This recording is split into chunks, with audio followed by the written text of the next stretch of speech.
దేశవ్యాప్తంగా MBBS, BDS వంటి వైద్య విద్య కోర్సుల ప్రవేశాల కోసం ఇవాళ నిర్వహించే నీట్ పరీక్షకు అన్ని ఏర్పాట్లు పూర్తయ్యాయి.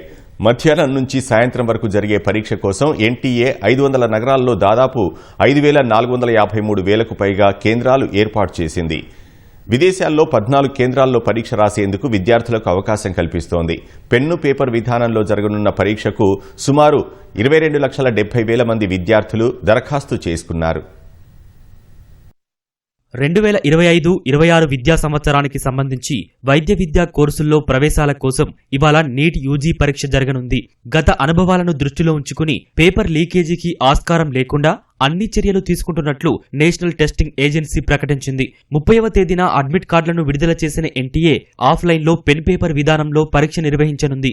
22.7 లక్షల మంది దరఖాస్తు చేసుకోగా 500 నగరాల్లో 5,453 కేంద్రాలు ఏర్పాటు చేశారు. ఇతర దేశాల్లోనూ 14 కేంద్రాల్లో పరీక్ష జరగనుంది. తెలంగాణ నుంచి 72,000 మందికి పైగా అభ్యర్థులు పరీక్ష రాయనుండగా 190 కేంద్రాలు ఏర్పాటు చేశారు. హైదరాబాద్లోనే 62 కేంద్రాల్లో పరీక్ష జరగనుంది.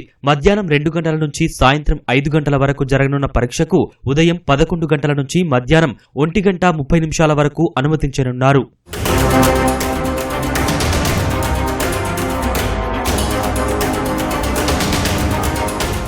పెన్ పేపర్ విధానంలో జరగనున్న పరీక్షలో 180 ఆబ్జెక్టివ్ ప్రశ్నలు ఉండనున్నాయి. ప్రతి 4 తప్పు సమాధానాలకు 1 మార్కుని మైనస్ చేయనున్నట్లు ఎన్టీఏ పేర్కొంది. పరీక్షకు హాజరయ్యే విద్యార్థులకు బయోమెట్రిక్ హాజరు తప్పనిసరని పేర్కొన్న ఎన్టీఏ విద్యార్థులు అడ్మిట్ కార్డులో పేర్కొన్న నిబంధనలు తప్పక పాటించాలని స్పష్టం చేసింది.